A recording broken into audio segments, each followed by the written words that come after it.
Someone says, "What's the future?" Vaughn Coleman. Ladies and gentlemen, welcome.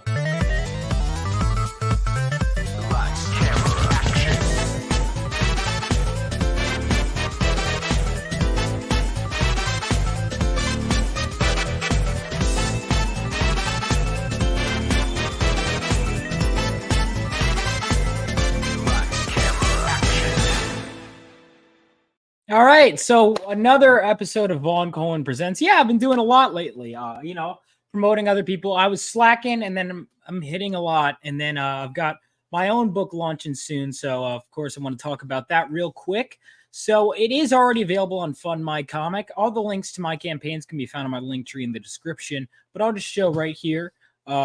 Link is also in chat right now if you're watching it live. My comic book Phenomenova has I think it has more than 30 now. I haven't refreshed this page in a while.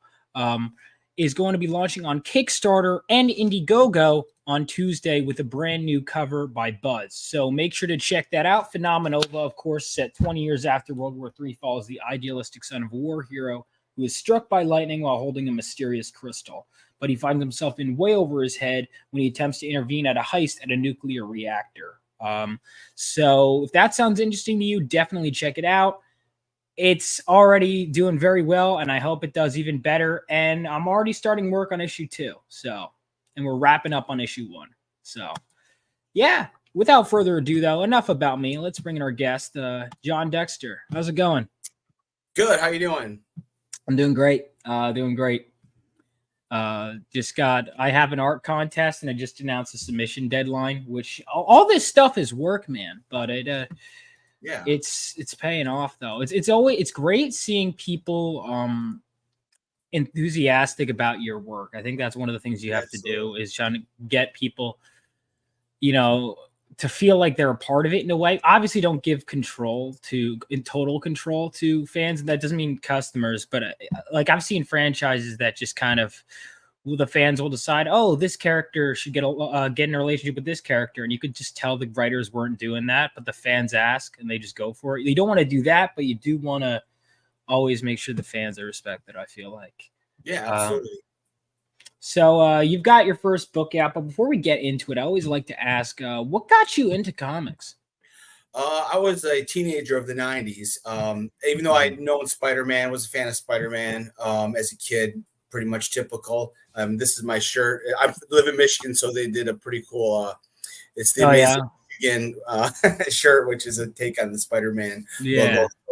I was a fan of Spider-Man, watched the cartoons and stuff, but it was really in the 90s when the X-Men cartoon on Fox Kids came out that I became obsessed with comics and was using my paper route money to buy back issues. Anything with Wolverine and Sabretooth, I was gung-ho for. So. That's really what started the whole obsession and enjoying comics. And then when I became older in the 2000s, I kind of rediscovered them with the Ultimates line by Brian Bendis, Mark Millar. They really just did their own thing. And obviously it's translated to film because that's basically what Avengers is based on. Yeah. No, I still haven't read that. Funny enough, I haven't read much Millar, but I know I have some of it right here. I like the adaptations of his stuff though. And I mean, you mentioned X. You're not the first one, let's put it this way, by a long shot, maybe not even this week, to have said that the 90s was what got them, into comics. And I don't even think it's a demographic thing. I think it's more so, I mean, it was just, you look at the sales numbers, it's crazy. How well everything was doing. And then obviously they had the 90s cartoons. You had X-Men, which 97 so far has been pretty good this show. Yes, I've been very impressed. I was skeptical. The first episode, me too. I'll give it another. I wasn't. And then when the Madeline Pryor storyline came out. Yes, I just watched that episode. I haven't seen past that. I got to see what happens next, but it just got better and better. And I'm really looking forward to. And the funny thing is, I'm not going to tell you what happened, but I was talking to my cousin because there was another episode, the last one, and I said, "What would be really cool is if they did this," and they did it. And I don't want to say anything, but it's happens to do with Wolverine. So, gotcha. Yeah, I've been very, very pleased with how they've done that. That's really cool. Yeah, I mean it's always cool seeing just these storylines come to life. I love Inferno in the comics. So Yeah, yeah. I was buying a bunch uh, cheaper is better. So I was buying the volumes in black and white and digging into those. The Claremont run of oh the yeah. 80s, just I think unmatched for a superhero. The longevity it was phenomenal. So, Oh, you're speaking my language. That was what made me decide to start writing comics was Claremont's run. I'm almost done with it, but right now I have a pack of indie books that I have to read.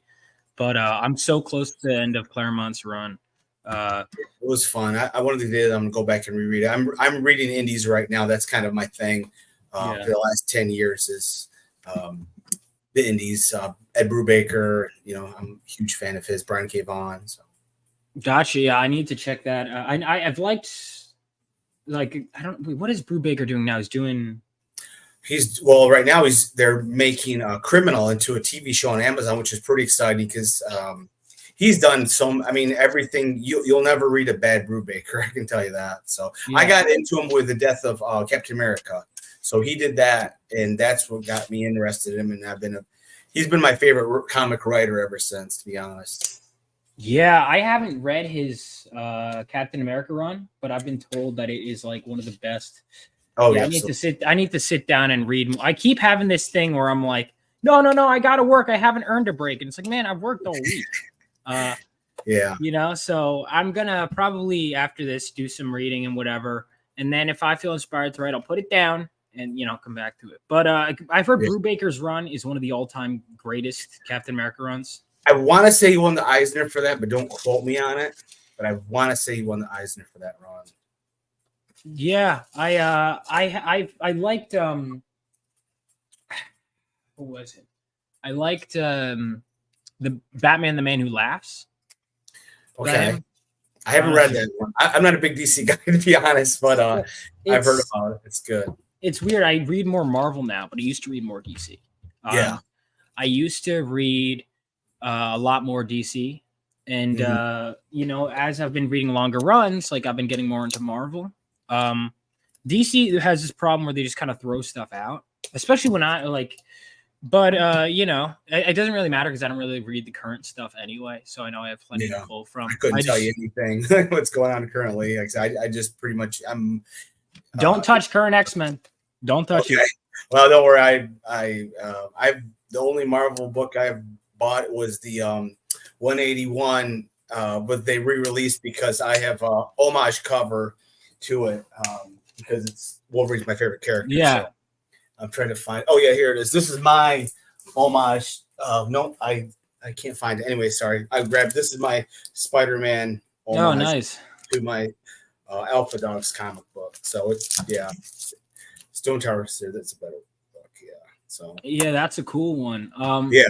I love. Yeah. There's a lot of that. Oh, I will say though, the Magic War Knights. I just got to Magic War Knights in his original run, and there is a Magic War Knights miniseries that has been great. Like Chris Claremont's writing is still when they should be having them write the main line, but I'll settle for these miniseries that they're pumping out because they're good.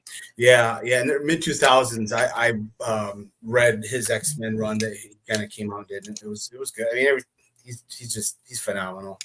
No, yeah, Claremont is definitely. I mean, his stuff is just, it's like, I've been told to read Lobdell's stuff because I know that was big in because I just got to, so like where I'm at, the last issue I read was Magic War Knights. And then I've been reading all the spin-offs too. So like Excalibur, X Factor, New Mutants. But I mean, yeah, like that's where I'm getting to. So I'm like ramping up to Extinction Agenda. Nice. That was great. Oh man, that was that's the last one, right? No, that's Claremont. Claremont. Okay. Oh yeah, I'm sorry. That's the end of Claremont's Messiah Complex. I'm sorry. I was thinking the Messiah Complex. Is that Brubaker? I want to say it is. I want to say it is. You have to do some research. It's a very famous comic book writer that I love. I want to say it's him, but I could be. Watch me get. It is Brubaker, Peter David, Christopher Yost. Oh wow, this is a. Yeah, that is the best. That's the last great X-Men big storyline that I've read, I'd have to say. Yeah, you definitely should want to read that. It's phenomenal. Brubaker's, like I said, he's my favorite. So. All right. Yeah. So the Brubaker's your favorite writer.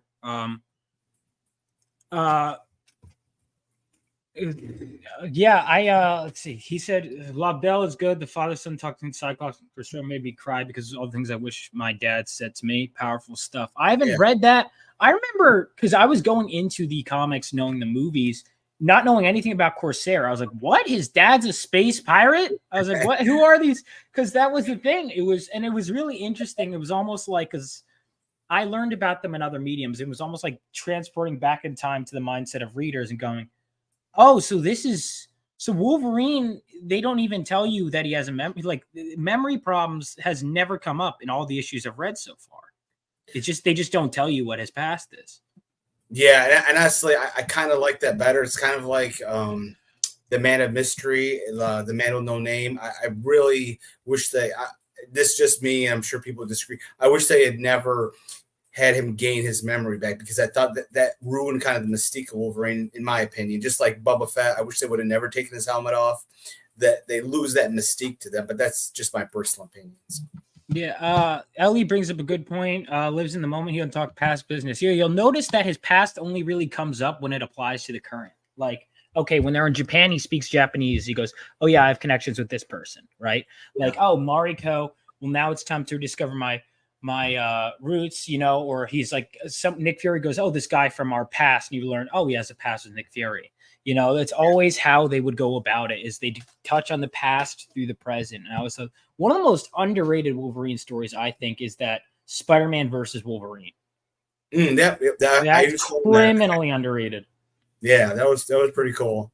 It was very cool the way he didn't he trick Spider-Man. Well, I don't want to give away anything. Yeah, I know. Yep, it's very unforgettable. It's a messed up ending. Yeah. Oh my God, that was Christopher Priest wrote that. That was beautiful. And I remember that was around the time they were doing a lot of versus events, and some of them weren't great. Like I think X-Men versus Avengers was like okay, but like some of them were really good. Yeah, and then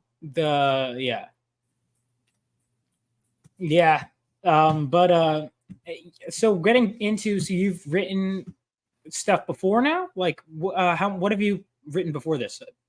So before this, my first, it wasn't technically my first comic was Space Cruising. So I wrote that in 2012, actually. Most of it was done, but I ran out of money. So I had to pump the brakes on that. I did the lettering and myself, and the lettering was terrible. Should leave it up to the professionals. So I kind of put that on the back burner, and there it sat for all these years. And then in 2021, I released my comic book Alpha Dogs on Kickstarter, and it's done well. So far I've had, this will be my 10th. Space Cruise was just funded a few days ago. So then I did the Alpha Dogs run, and it's been pretty good. It's been slowly building readership.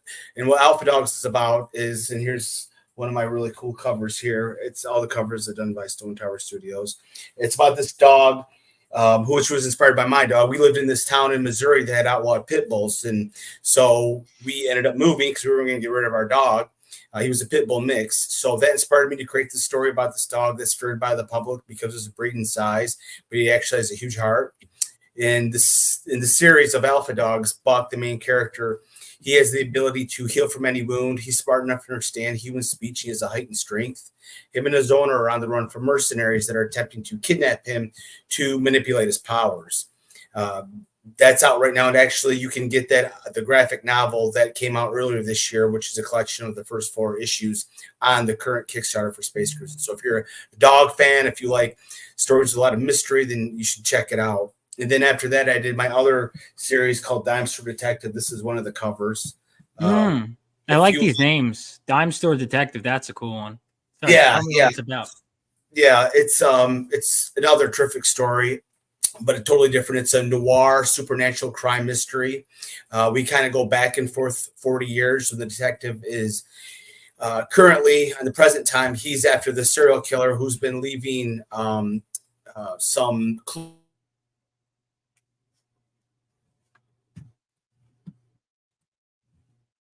Hold on, is it me or is it? Let me check. All right, it's not me. He has the connection to the detective, Donald Mackin. I like to fist that. Yeah, was that you? I think that was. I think. Am I frozen or Oh, was that? No, you I'm not frozen? frozen. I'm frozen. Wait, who's I can frozen? see No, wait, you who's now. frozen? Who's frozen? I'm good. All right, let me know because this is the third time in a row Oh, really? Dexter froze. Okay, so this is the third time in a row someone else froze on my stream. And I Oh, keep thinking, am I the common denominator? And apparently it's not. It's just a coincidence. oh, That that is is, crazy. it's really weird to me because it's like if it happens once, I'm like, okay, maybe it's the other person. Twice, I'm like, maybe it's but it's like, wow, that's so weird that it wasn't me. But it's 3 times. You're fine. I'm just that's sorry. That was just really weird. Oh, that's crazy. Third day in a row.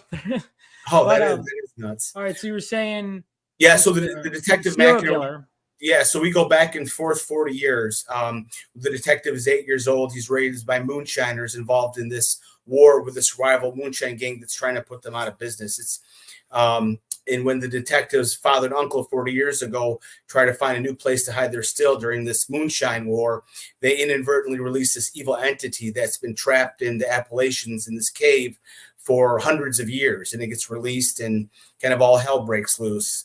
If you like supernatural stories, if you like Stephen King's It, if you like True Detective, LA Confidential, then you'll really enjoy the series. So I love LA Confidential. Yeah. One that I didn't. It's funny. There was another noir guy who came on here. Man, I wish I could back every book that came on my show. But there's one noir guy who came on here and we were talking just noir for a while. Even though, so I had a noir unit in my film class. I've seen a fair amount. One that I didn't like really much at all the first time that I loved the second time was Double Indemnity. Oh, yeah. The first time I was like, eh. And then I watched it again for another film school class. And I was like, man, like I was just like, I'm like, what happened? It's just totally, it's the same thing with Casablanca. I was like, this is overrated. And then the second time, I'm like, this is a masterpiece. Like, I don't know what happened. It just. Have you ever seen The Maltese Falcon? No, I've only seen part of that one. I have a feeling I'd like that one. To me, that's a lot of people say it's the best. I would still say LA Confidential for me is the best noir film made, but I would put Maltese Falcon at a solid 2. But the Third Man is good. Yes, Third Man's good. Third Man. I'm trying to think of what else. You might notice I'll hit a road bump in my noir. Big Sleep I've seen. I have a way. I'll think of more. I'm sure. I know I've seen others. Wow, well, there was some other one. It was it's Orson Welles did it. It's what is it? Touch of Evil. That one was good. Yeah, Touch of Evil is got a lot of interesting history to it. Charlton Heston played a Mexican cop, which is interesting. Yeah. I do remember that. I want to say it was the first time. So when the film opens, it's on like a crane, and I believe that's the first time they ever had a shot that long, where it starts with opens up and it cranes through the hole. It's just an amazing shot. Orson Welles directed it and starred in it. He's amazing. Obviously was amazing. Yeah, man. I mean, I remember seeing Citizen Kane, and that movie is still visually striking. Even when I was at film school, before I'd even seen the movie, that window transition they do early on is like, and I don't know because I have come from a filmmaking background, so like, but I don't know if I use that. One of the things I will say is it made me appreciate comics more because of the differences. But I mean, it's learning different. In a weird way, writing is almost about doing transitions because you have to get from A to B, even if it's, and it's so interesting. Like I almost have got like a pattern in my brain of, okay, here's how it's linked here. And I remember I'd look at, because you don't really notice it when you're reading the comics. This is why actually, even though I like digital and I've read most of my stuff digital in terms of Claremont's run, I do always like having stuff on the shelf, is because if I'm ever thinking, I'm like, how did he do it? And I'm like, and you'll find it's actually, that's either, wow, that's complicated, or, that's pretty, he didn't really he just did it. And then I just drew the connection. It's always interesting going back and looking at it through a storytelling lens, instead of the first time you read it, you're just like, oh, this is awesome. Yeah. And I think that's interesting. So you've done noir, you've done, I guess, superhero dogs. I'm not sure what that genre would be. It's kind of superhero-ish. But yeah, it's definitely, I like to think that what I write is very unique, and you're not going to find another one of it on the shelf. So I kind of pride myself on that. But and now my new one is a science fiction comedy adventure series called Space Cruising. I created it when I was a teenager, and then had it partially produced. So it's great to see one of my passion projects finally kind of come to print. So it's been interesting. It's got a great trailer. If you like Star Wars, Spaceballs, Galaxy Quest, and you'd enjoy it. It's got a lot of satire, a lot of comedy, and a lot of adventure in it too. Hang on, I'm gonna play the trailer on my PC does this weird thing with Kickstarters only, where I have to play the trailer in one browser and then look at the campaign. And it's only my PC. Every other device is fine. This PC, I paid so much for it. And Kickstarter, which is one website, right? But it's a website I use a ton when I'm promoting shows. It happens with. Oh, I already like it.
Wow. The effects you do on that trailer are great. Yeah, they did a great job. I just wrote it. I'm not technically savvy enough to create it. I wrote the script for it, and they did, as they always do, an amazing job. If you want to go back and you just click on my name on the Kickstarter page, you can watch the trailers for the other series. And if you like that one, you'll really love the trailers for the other comics as well. And the cool thing is with Kickstarter, someone can back it today, and no funds will come out until after the Kickstarter ends, which is July 11th. We're just past the halfway mark. So, and of course, there's no debut cover. I had to put the Amazing Fantasy 15 homage cover. So I felt like, if you're gonna do a debut cover, that's the best. Yeah, that's a good one. So we got. This book looks really interesting. The first thing I thought of was Wolverine, even though he's a bit hairier than Wolverine. Is he inspired by Wolverine?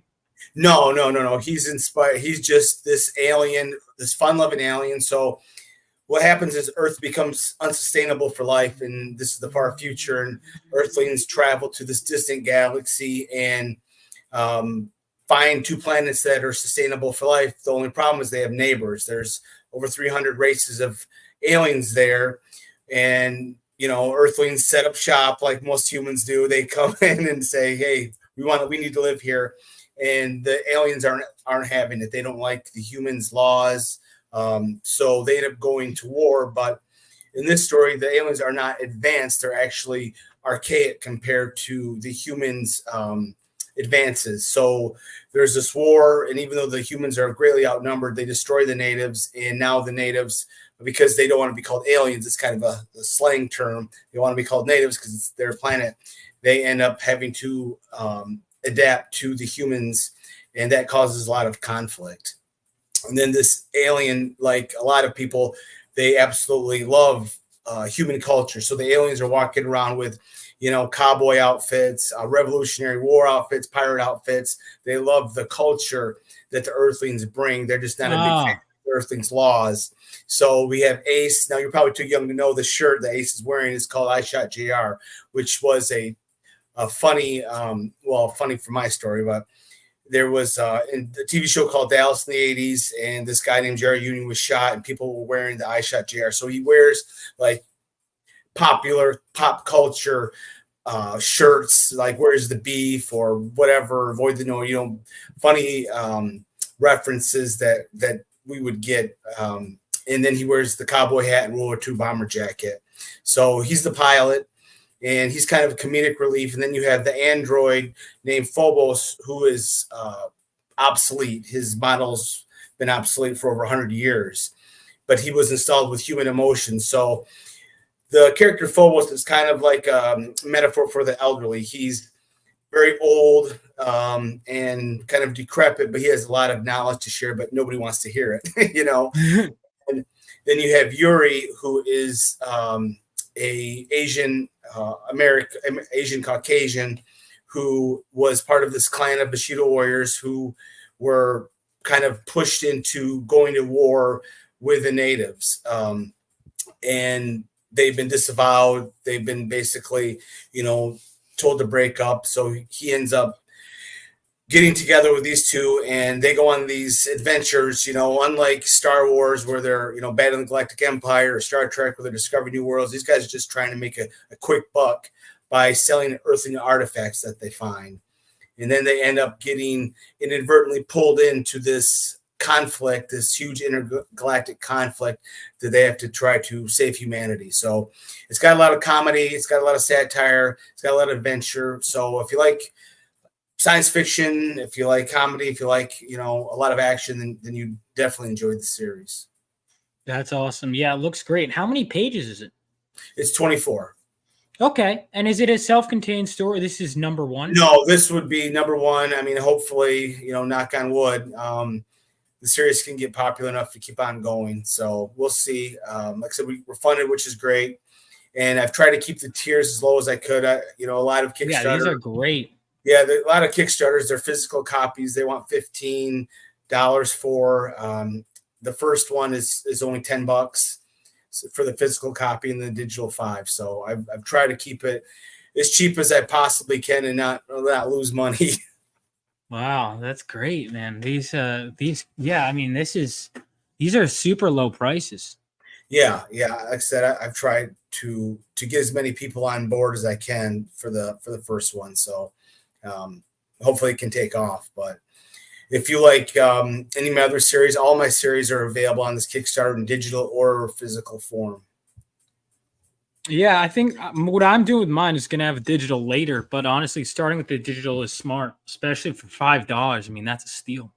Yeah, I think so. And that's been, of course, the most popular item so far people have bought, which is usually the case, which is great.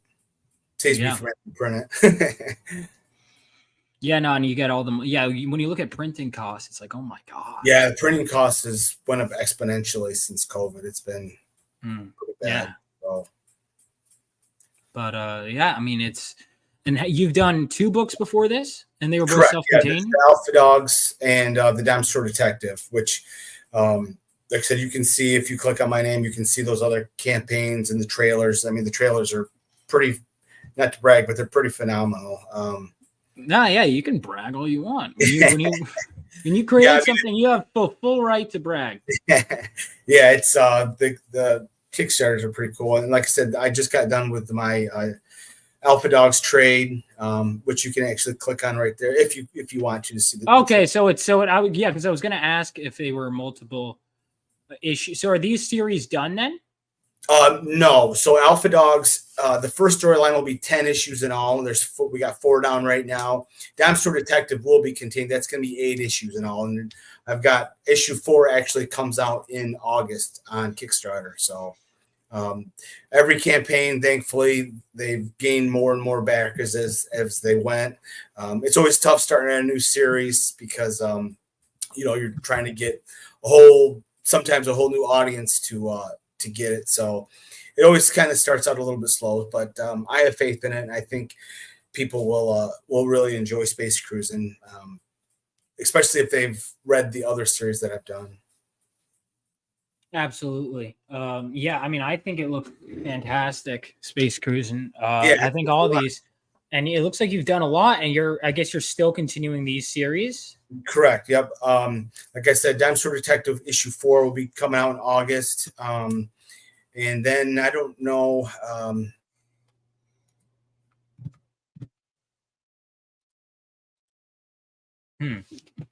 Okay, another froze.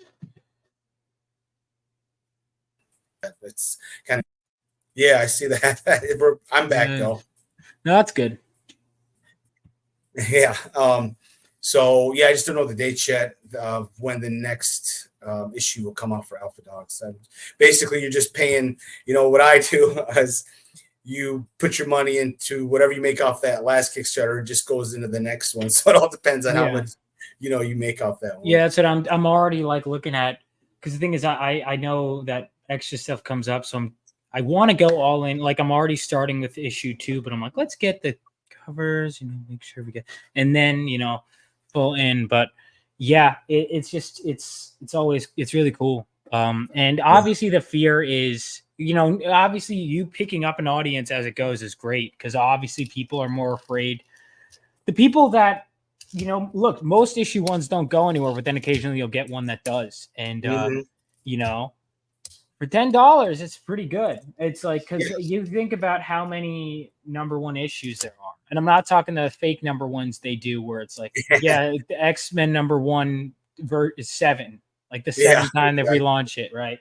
But the actual #1 issues are always something big. And a lot of times you'll find a #1 issue for a Kickstarter will do really well, and then there's a slow decline after that. But I've been fortunate enough that I've been able to gain readers on every Kickstarter. Still small compared to a lot of people, but it's getting there. Yeah, there are a few books that I'm like, they're day one every time because I'm excited. I have like a strong to read pile, but I'm always looking for those, because there's a lot of comics and stories in general, to be honest, that don't hook you right away. Yeah. And obviously, sometimes things take a few issues to get going. Like, listen, I look at these older runs, and to be fair, I have more patience with them than maybe I do a new property, because people will tell me, oh, Claremont's X-Men run gets really good. And I'm not saying the first issue isn't good. I mean, especially Cockrum's art, but it's not Dark Phoenix, right? Which is like 40 issues in, right? It's not. Like people say that Dark Phoenix is when his run really takes. Like I think 1980, because it obviously literally January of that year we start the Dark Phoenix saga, and then the last issue of the 80s was like I think when Psylocke transforms. So it's like I mean, what a crazy decade. And I know you were talking about like long-term storytelling in this. I mean, it's always frustrating. Part of it is like there's grace in how long art takes, because it does give you time. But I'm like, oh my God. Like even earlier today, I had an idea and I was like, I want to write it down. It's an idea for a later issue. And I was going to, but then I'm like, all right, I have to plan out my art. Self-publishing is a lot of work. Promoting is a lot of work. Oh yeah. Like I'm enjoying this, but like for you, obviously, like, it's work. Like getting on shows, even if you're having fun, it is work.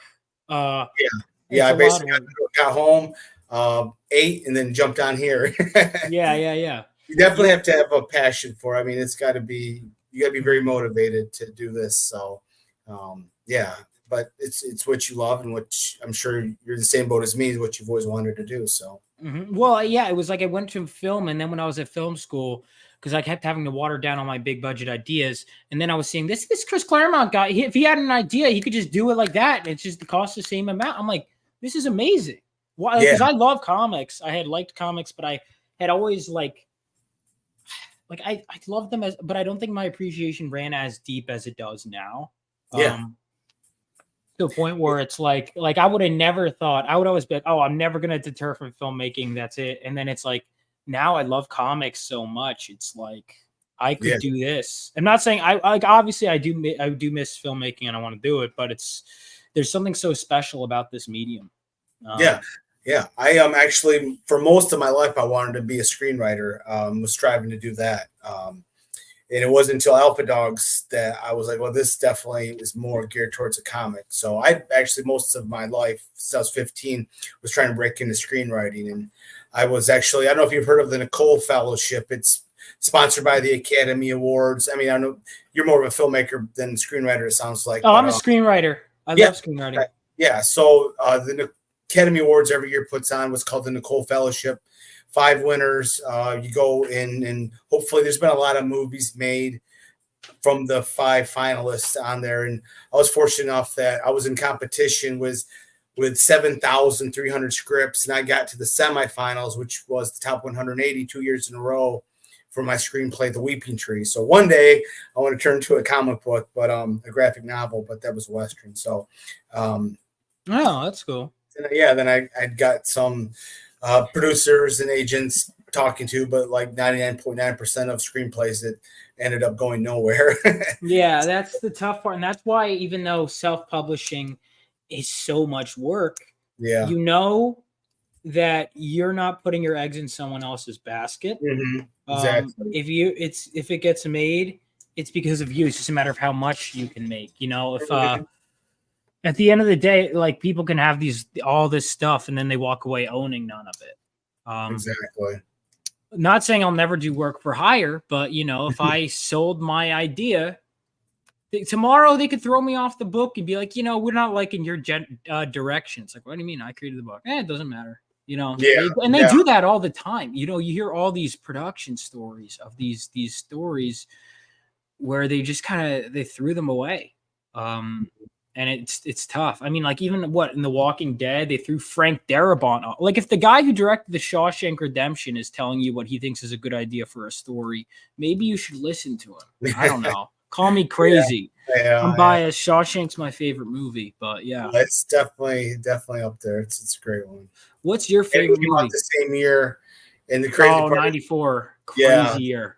Probably the greatest year for movies. Maybe 39. Those are the 2 years, 39 and 94. What came out 39? So 39 is when The Wizard of Oz came out. Gone with the Wind came out. I haven't seen Stagecoach. I've been meaning to. I haven't seen Gone with the Wind. Yeah, it's a very boring movie for me. It's like 3 hours. It was rough. But yeah, if you ever look up 1939, you'll be shocked at all the great movies that came out that year. So, and then 1994, I know there was Shawshank Redemption, Pulp Fiction, Forrest Gump, which won Best Picture. And oh my gosh, there were so many great movies. I can't remember if The Lion King came out that year or not.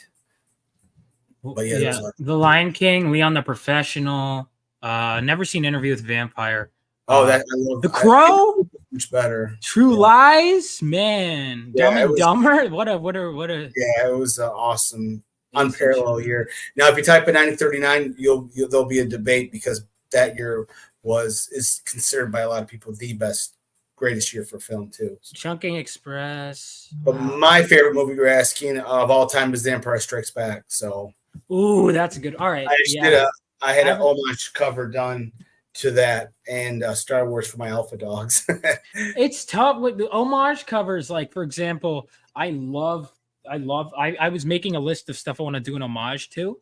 Yeah. And I'm like, it's great. Like, I did one for issue 1 with Final Fantasy VII. I'm debating if I want to do one with every issue, but it's also sometimes when I'm hiring an artist, I'm like, because sometimes I'll be like, I was about to tell an artist, my last cover artist, I was like, about to tell him, hey, I have an idea from a cover. He goes, I have my idea. Okay. I'm like, oh, okay, what is yours? And he just sends me a thumbnail. I'm like, don't even worry about my idea.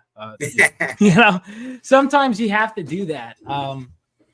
But it really is amazing seeing because that's the thing, like Star Cruising, for example. I mean, this would have to be what, millions of dollars. You probably have a studio executive be like, we don't like this. We don't like this. You got to change it. Yeah. All this actor dropped out. You got to rewrite the story. And it's just, and it's all, I think it's a lot of it is about control. Yeah. The Star Wars poster or cover is great. This is in the first movie, right? The first issue of actually. Oh, that's what I was gonna say. I was like, this isn't the first movie. Yeah. The first issue of So with my Alpha Dogs and with the Space Cruising, what I use, because my two favorite properties are Marvel and Star Wars. Star Wars. So with my Alpha Dogs, I've been doing, like I said, the Marvel cover and the Star Wars so far. With Dexter Detective, there's no homage covers. It's all originals. So. Yeah. There's plenty of the covers to pull from in those departments. Who did the Star Wars #1 cover? It wasn't Michael Golden, right?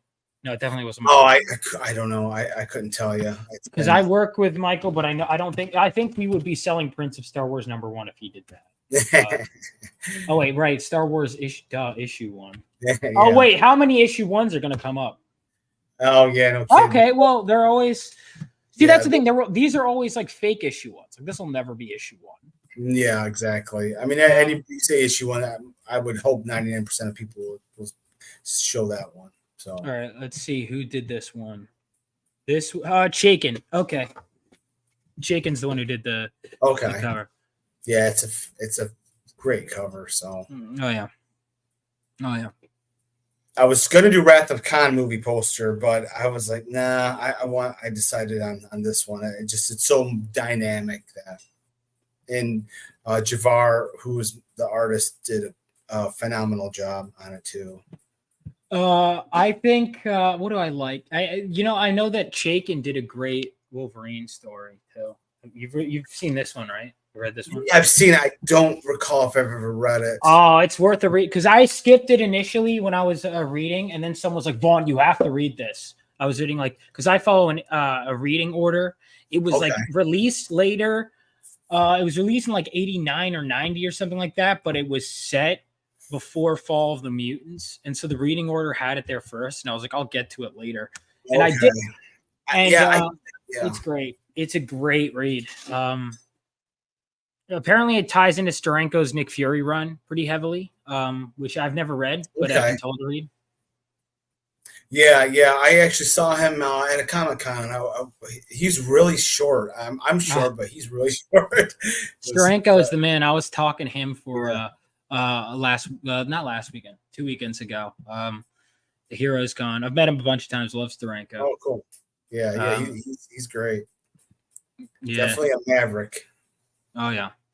So there we go. We got so what made you decide to make this one the cheapest one as opposed to I was kind of out of a hat, really. I just there was really no rhyme or reason, to be quite honest. I just picked it. I think because that was the first one that was done, and I was trying to build a Kickstarter and to have the graphics. So that was kind of the first one done, and so I kind of went in order with because the graphic are standalone ones, so that's probably what my thinking was. So, and the first one is the main cover. That's the one I came up with. That's done by Ezekiel Dominguez. Did the color, who's amazing. He works for Stone Tower Studios. Stone Tower Studios basically did all the cover art for it. So there's some pages. Are the interiors all black and white, or are they going to be colored? Yeah. They're all black and white. I kind of wanted that 80s feel to it, and you can see with the artwork, it just lends itself. Plus, I've never done black and white, so I like to kind of change, do a variation of not just the story, but the artwork. It's just kind of how I like to do things. Because it has a lot of references to pop culture, I thought it would lend itself well to the black and white. I think it works. And let's see, so it's penciled and inked, and there we go. And how far along is the book? It's done. Oh, it's So, done. Okay. yep. So the artwork is done. So it's getting lettered as we speak. So people aren't going to have to wait, 6 months, 8 months to get their comic. It's done. Although obviously the covers are done. All I'm right now is I'm waiting for the lettering and then off to the printer. So I have a Kickstarter running in August, probably August 13th. So I obviously don't want people to be waiting for the comics. Oh, here, support this one, even though you don't have your comics yet. So it's going to be fulfilled very quickly. Obviously, kind of depending on the printer. So people are not going to have to be waiting a long time. I hate waiting months and months and months for my comics. So I've always tried to fulfill as quickly as I possibly can. So yeah, and backers appreciate it. Yeah. So here's the thing. I can appreciate like a waiting as long as I'm updated, or as long as Yeah. I know that the person is working their hardest and isn't just taking the money. And as long as I know that they're working hard, I don't mind waiting. But I think Absolutely. we all prefer to just get it, and to the point where most people obviously you make only so much on crowdfunding, and then there's going to be people that are going to want it like, oh, I'll just get it later. And it's like, okay, Yeah. but you got to give, there's always the incentives to like you getting it first, even as an incentive if you want something right away. Absolutely. And like I said, I don't know if a lot of people are going to want it back my next project. They're still trying to get their comics for the new one. So they'll be shipped out fairly soon. Mm-hmm. Well, this book looks fantastic, man. And I think a lot of people are going to enjoy it. Where can everyone find your published work? Is it available to buy, or? You talking about my other comics? Yeah. Yeah, you can get them on this campaign right here. So if you scroll down, there's a digital tier, and that's where you can get all of them for $35. That's the graphic novel, which is over 100 pages. That's Dexter Detective issues 1 through 3, and of course Space Cruising for $35. Or you can get the physical copies of all the comics for $70. That's awesome. And this Which is the best. Really good deal because it's, like I said, it's got the graphic novel, which is over, I think it's 114 pages off the top of my head. And then you get Dexter Detective, which 2 of the issues are 28 pages. So it's a pretty good deal. And like I said, you can always just click on my name, go watch the trailers for the other ones. And if the trailers don't get you hooked, I'm kind of out of ideas because the trailers are pretty phenomenal. So everyone, check it out. It should be a cool cover among backers, more with the creation, like voting on things. I think that should be up to the creator, personally, because one of the things is voting on things. Definitely.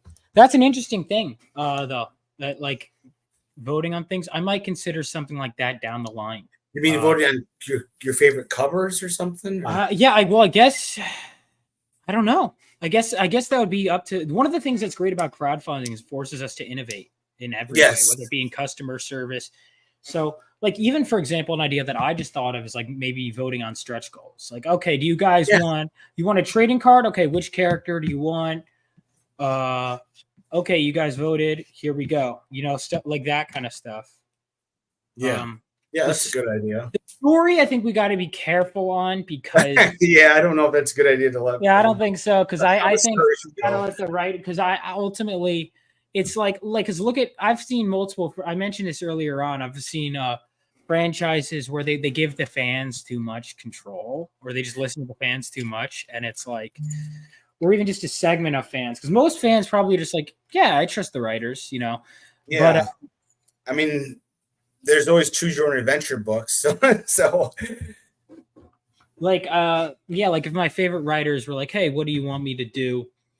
Like Chris Claremont's like, all right, I could continue my X-Men run where I left off. What do you want me to do? I'm like, do whatever you were thinking, man. You did this many good issues, then exactly. There'd be spoilers, know, and it just naturally, I build the endings and stuff in to where I go. I mean, I don't know if you're like me, but soon after the beginning, I already knew what the ending is. So like what the way it could work is, I know in the, like one of the things that I kind of miss is old comic covers. Said, because you demanded it, this thing is here. Oh, you wanted Spider-Man to fight the Vulture again? Here you go. Like that kind of stuff. Absolutely. Yeah.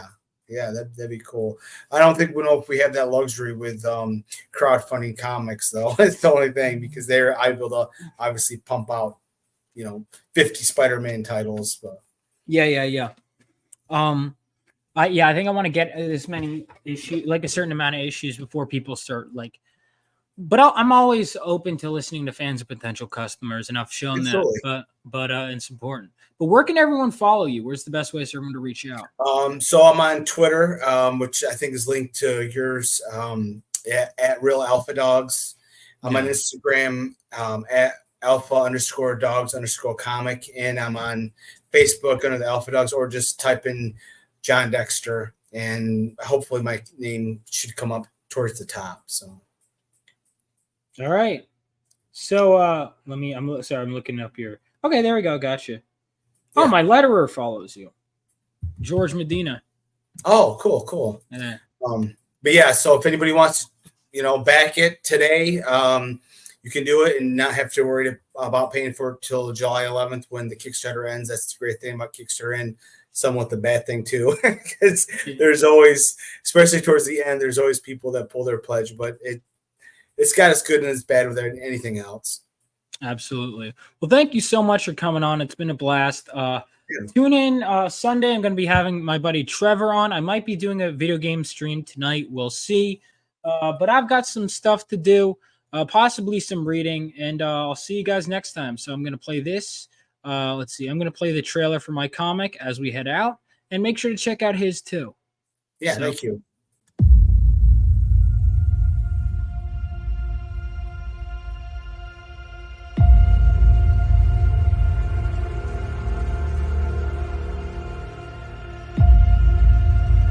When the whole world was dragged into World War III, brave men like my father fought on the front lines. And they weren't alone. That was 20 years ago. Now it's up to us to carry on their legacy.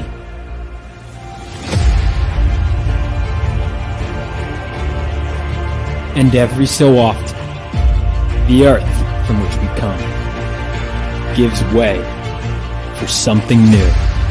Something greater to be born, and with them, even greater threats to face.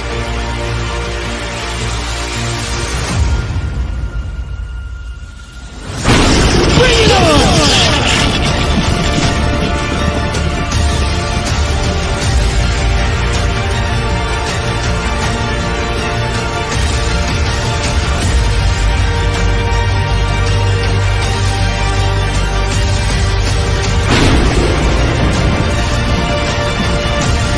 Phenomenova.